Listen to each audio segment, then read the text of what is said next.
Assalamualaikum warahmatullahi wabarakatuh. Saya Nur Fauziah dari kelas D3B. Hari ini saya akan membahas tentang korelasi dan regresi. Itu untuk menganalisis hubungan antara dua variabel. Apakah ada hubungan yang signifikan atau tidak. Nah, di sini kan sudah ada datanya ya. Sudah ada datanya tentang konsentrasi dari larutan standar, kemudian juga ada absorbansinya. Ini sudah dihitung menggunakan instrumen spektrofotometer gitu. Nah, sebelum membuat diagramnya, kita pelajari dulu nih output dari korelasi dan regresi ini. Nah, tentunya untuk menjawab sebuah kesimpulan dari analisis yang kita lakukan. Nah, untuk kesimpulannya ini berupa hipotesis. Nah, bisa dilihat ya. Nah, kalau R hitungnya ini lebih besar dari R tabel, maka terdapat hubungan yang signifikan. Begitupun sebaliknya, jika R hitungnya ini lebih kecil dari R tabel, maka terdapat hubungan yang tidak signifikan. Oke, selanjutnya langsung saja kita buat tabelnya. Yaitu di sini sudah kita blok dulu ya datanya, kita blok datanya, kita ke insert, kita pilih yang ini, diagram scatter, kita pilih. Nah, kita pindahin dulu. Nah, di sini kan sudah muncul ya tabelnya, tetapi belum ada garisnya, maka kita ke design. Nah, di sini kan ada quick layout, kita pilih yang layout ke 9. Nah, hingga muncul persamaan regresi dan korelasinya. Tuh. Oke. Selanjutnya setelah didapatkan tabelnya ini, kita hitung nih R hitungnya. Gitu. Perlu diingat ya, R hitung ini merupakan koefisien korelasi, bukan korelasinya. Gitu.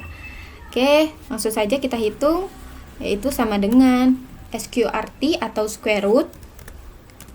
Nah, ini kita klik 2 kali. Klik 2 kali, kita masukin korelasinya.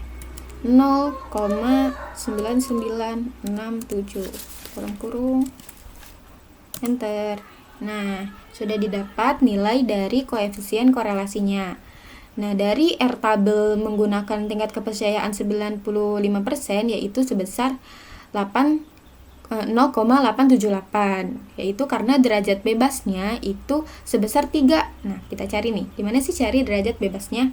Nah, karena kita menggunakan 5 sampel, maka 5 dikurangin 2, yaitu 3.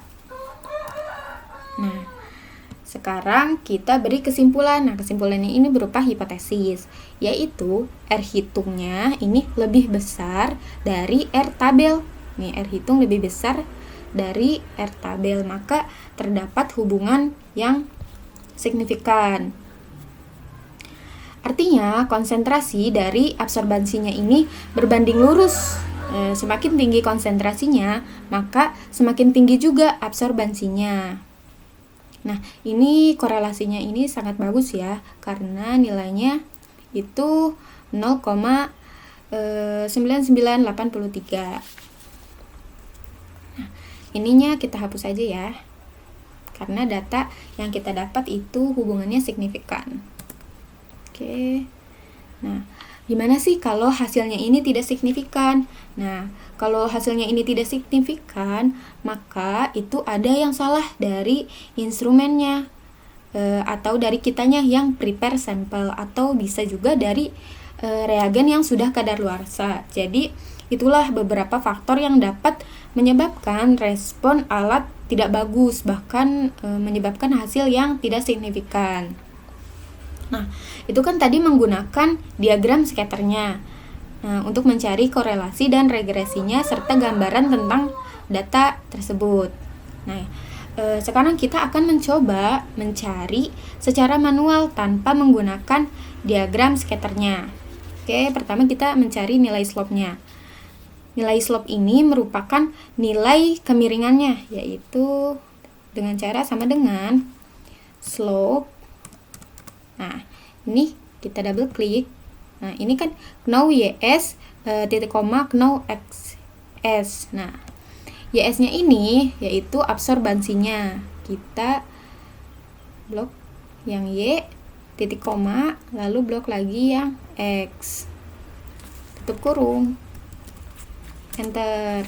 Nah, didapat ya nilai slope dari data tersebut. Nah, ini kan nilainya 0,0039. Kalau di buletin itu 0,004. Nah, sama aja ya di sini, hanya beda sedikit. Oke, selanjutnya kita cari intercept-nya. Sama dengan intercept. Nih, double klik. Nah, kita lihat ya di sininya know YS titik koma know XS. Nah, selanjutnya kita blok yang Y titik koma, kita blok yang X. Oke, dalam kurung. Enter. Nah, didapat ya nilai intercept-nya 0,0002. Nih, sesuai ya. Oke, selanjutnya kita cari koefisien korelasinya, yaitu sama dengan korel. Nih, double klik. Nah, array 1 itu titik koma, array 2. Oke, tutup kurung, enter. Nah, didapat ya koefisien korelasi dengan secara manual, yaitu 0,9983. Nih, sama ya, 0,9983.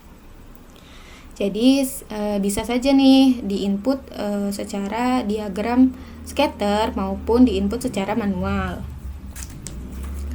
Baik, mungkin itu saja yang dapat saya sampaikan. Kurang lebihnya mohon maaf. Wassalamualaikum warahmatullahi wabarakatuh.